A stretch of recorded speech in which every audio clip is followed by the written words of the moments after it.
Oh yeah, that would definitely be back home at my Muslim's house, or grandpa at Muslim's Cree for grandpa.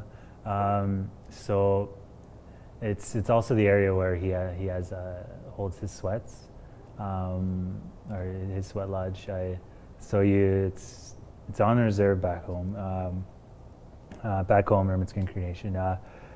You're driving down way at the end of a gravel road, and you're the last turn off, and you go over the hill. You see his big house on top of this hill over here, but on the right there's a river, Battle River, and the river it's really calm. It's so calm, and in this area, like deer run through.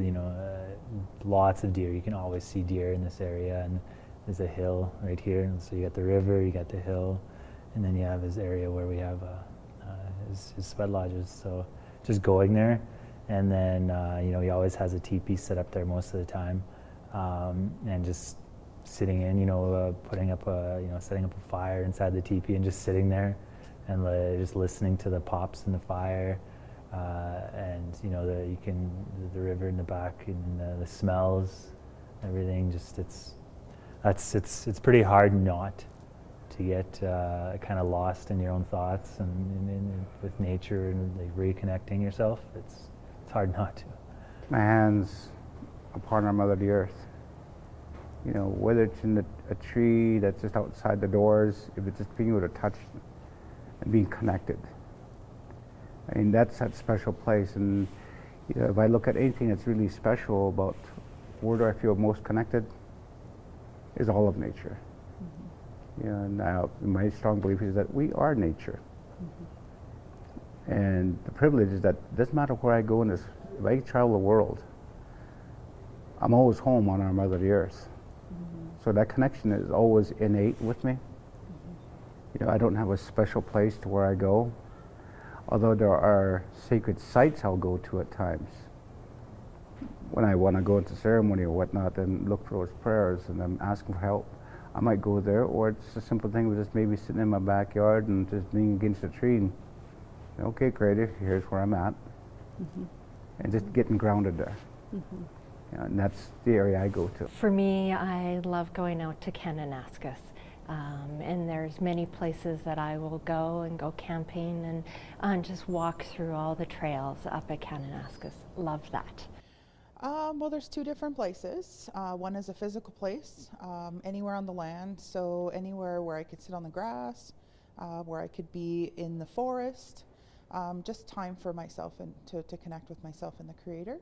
And then the other place is more of a spiritual place, and I do that through my smudging. So when I am feeling challenged, or if I'm going through some hard stuff, then I'll take out my smudge wherever I'm at. I always travel with my smudge, so when I go to stay in a new place, I'm always cleansing that area and filling it with the good energy. And so that's where I go. If I don't have a land to go to, a physical space, then I turn to my smudge, and that helps to keep me grounded and to help me through those challenging times. For me, the place to go to get grounded is, right now, I live in California. I have a vineyard and cherry orchard. So my place is out in the vineyard, anywhere outside. It's amazing. I'm so thankful for where I'm at, and you know what? Traveling around to big cities makes me appreciate my life so much. I live a really simple life on the farm, and it's amazing. That's my safe place to go. My go-to place to connect anywhere in nature. It doesn't matter where I'm at. Just to go outside and to get out of the city. Or if you're in the city, go down by the river or anywhere. I have a couple of places. I'm Nakota Sioux from Stoney Nation here in Treaty 7 territory, so there's often times that I just need a break. I need to connect with the land, so I love going out. Our traditional name is Yahe Nakota, which means the mountain people. So I really, really feel connected to the mountains, and especially when we're around like Mount Yamnuthka or we're going into Banff. That's kind of my peaceful place that I go when I need the break from the city, and also when I have the time and the availability.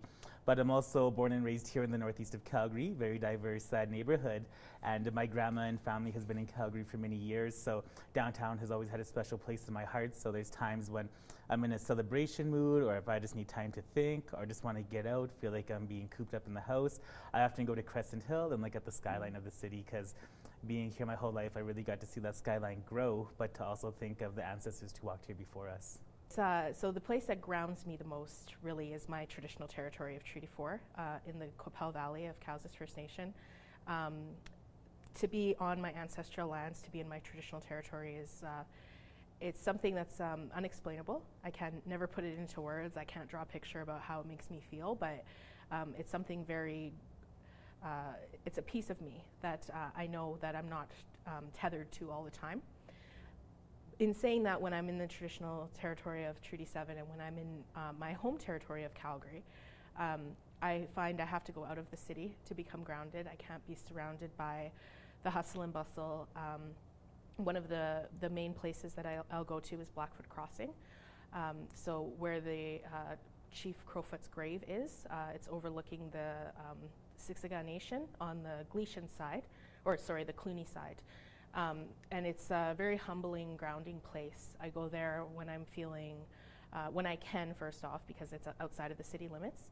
And I go there to, when I'm just feeling totally,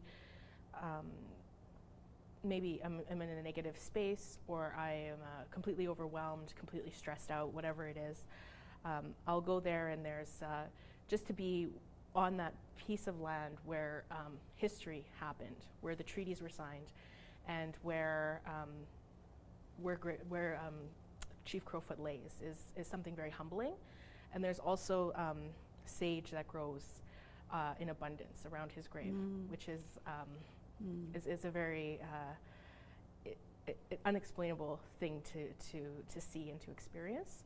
So when I do have that time, that is where I go. And then other than that, if I live in Southwest Calgary, so Elbow Falls is a place I go often to just resurface, reground, and connect with my surroundings and connect with nature. Water has always been healing to me. I have a lot of fond memories of spending summers at the beach, lakeside, and my university took me to California, so being on the beach, the Pacific Ocean. So to me, just water is very, very healing, except it's a little cold here in Calgary, so I probably wouldn't spend too much time there. But when we go by the river here, that's what helps me relax and center me and makes me feel better. It's so cleansing and pure and just strong. I live close to Fish Creek Park, so I tend to go down to Fish Creek Park, and I walk a lot, and I've just recently started to get into riding my bike more. So I would say Fish Creek Park is where I tend to go to be around the forest and the trees, and tend to get grounded, so to say. And yeah, it's the trees that I draw my energy from. I see trees as being feminine, female energy, and that's where I like to be.